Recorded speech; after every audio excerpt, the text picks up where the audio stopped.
This is so crazy. Hey guys, and welcome back to the channel. Today, we'll be showing you some of the weirdest pitches on Shark Tank, which actually got offers from the sharks. So whenever you watch an episode of Shark Tank, there always seems to be at least one product an entrepreneur pitches that makes you go, what? Now that's a big part of Shark Tank's appeal. If every product or service that got pitched on the show was perfectly reasonable and perfectly matched to some target market, the show's ratings would likely plummet.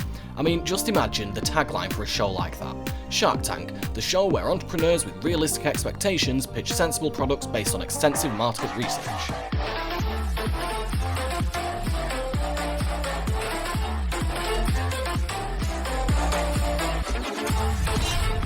To keep things interesting, the show's producers will sprinkle in the odd product, like pet paint for example, which is coloured hairspray for your dog. Although, to be fair, Barbara Corcoran did make an offer.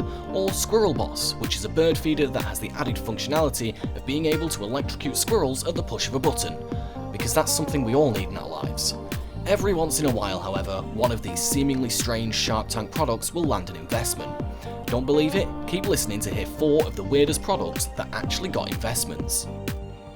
So up first we have the City Kitty, a toilet training kit for your cat.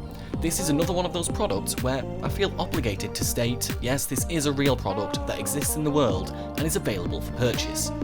Now that any remaining disbelief has hopefully been suspended, let's dive into the concept a little bit more. City Kitty is basically a litter box that you put over your toilet seat. Once your cat becomes accustomed to doing its business there, you can remove the inner part of the litter tray section by section over time. By the end of the training period, the litter box is completely gone and your cat can ideally use the toilet like a human. And while it may seem a little strange to some, former shark Kevin Harrington pounced on the idea, excuse the pun, making a deal with City Kitty founder Rebecca Rescate worth $100,000. Harrington received a 20% equity stake in the company. If you don't have cats, you don't understand. Now, is there any liability if somebody's cat drowns? And whilst we're talking about funky combinations of cats and toilets, here's another. Let's take a look at the Beatbox Beverages. Co-founders Brad, Amy and Justin created the company based on the belief that boxed wine doesn't have to be boring. The product is bagged wine in a box that looks like a stereo.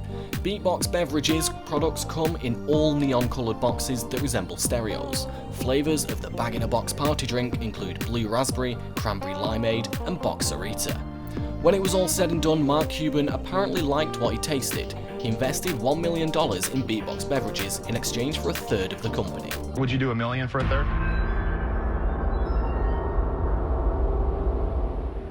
Yeah. All right. Deal? Ready? And next up, we have a spooky one. I think it's safe to say that most investors don't have a company in their portfolio that specialises in producing haunted hayrides and other live events. Mark Cuban, however, isn't like most investors. When entrepreneur Melissa Carbone walked into the Shark Tank with her team of ghastly ghouls, it seemed likely that all of the sharks would be scared away from making a deal. Cuban, however, ended up putting down $2 million for a 20% stake in Carbone's company. It was one of the biggest deals in the show's history. It has gone from strength to strength, now valued at over $100 million. Looks like Mark definitely has this whole business thing down to a T. And lastly, we've all seen these high-protein cereal bars that are out in the market, but have you ever seen any that are made with crickets? While eating insects is a common practice in many parts of the world, in the US the idea of munching on bugs as a snack still leaves many people squeamish. Entrepreneur Pat Crowley, however, believes that his Chapel bars, which are made from cricket flour, can help people leap over this psychological hurdle of eating insects. For Crowley, this is important because insects are a much more sustainable source of protein compared to traditional sources like beef. When Crowley pitched his cricket bar company, Chapel, on Shark Tank, both Robert Hiervik and Mark Cuban made offers. Cuban ended up hopping away with the deal, again excuse the pun, $50,000 for a 10% stake in the company. So there you have it guys, some of the weirdest items to have been on Shark Tank. Did we miss any? What's your weirdest product you've seen? Drop a comment below and we'll respond to them all. Oh, you gotta be kidding. Crickets are an extremely sustainable form of protein. They go into each one of our bars. Oh,